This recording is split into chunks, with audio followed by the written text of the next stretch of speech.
जरा सोचिए, एक ऐसे खानदान के बारे में जो इतना खौफनाक है कि आधी दुनिया पर उनका राज है। रनकंडेल परिवार। वो अपनी बेतहाशा ताकत के दम पर राज करते हैं और उनके 3 ही उसूल हैं: लड़ना, जीतना और काबू करना। यही जंगल का असली कानून है। इसी बेरहम साम्राज्य में जन्म हुआ जिन रनकंडेल का, जो इस खानदान का सबसे छोटा बेटा है। जब वो बच्चा था तो उसके भविष्य की भविष्यवाणी करने के लिए एक सिलेक्शन सेरेमनी रखी गई और उसमें उसने चुनी बारिसादा, खानदान के मुखिया की लेजेंडरी तलवार। सबको लगा कि वो एक महान योद्धा बनेगा, लेकिन ये एक बहुत बड़ा धोखा था। जैसे जैसे जिन बड़ा हुआ, उसमें तलवारबाजी का जीरो टैलेंट दिखा। वो रनकंडेल परिवार का सबसे बड़ा कलंक और सबसे बड़ा निकम्मा बन गया। उसके बड़े भाई उसे एक बेकार लकड़ी की तलवार चलाने और सिर्फ थ्योरी पढ़ने के लिए बुरी तरह बेइज्जत करते और पीटते थे।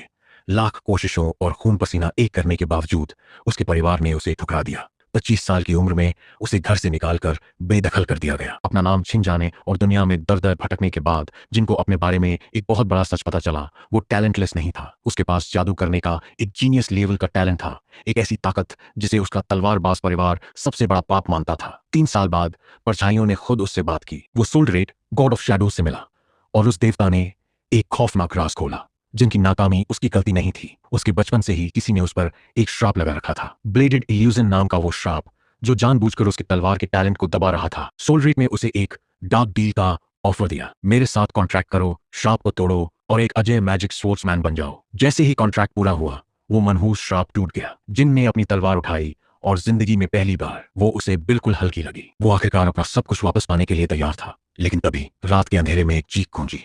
अचानक जिनका शरीर बहुत भारी हो गया। इससे पहले कि वो अपनी तलवार चला पाता, इससे पहले कि वो अपने नए जादू का एक कतरा भी इस्तेमाल कर पाता, उसकी जान चली गई। सोते हुए ही उसकी मौत हो गई। जब तक कि उसने अपनी आंखें नहीं खोली, वो मरा नहीं था। उसने अपनी दाई गिली को देखा, उसने अपने परिवार को देखा। जिन समय में पीछे लौट गया था, वो फिर से 1 साल का बच्चा बन गया था, बिल्कुल उसी सिलेक्शन सेरेमनी में बैठकर जहां से उसके बुरे सपने की शुरुआत हुई थी। ठीक उसके सामने रखी थी बारिसादा, मुखिया की तलवार। अपनी पिछली जिंदगी में उसने इसे गलती से चुना था, लेकिन इस बार वो इसे जानबूझकर चुनने वाला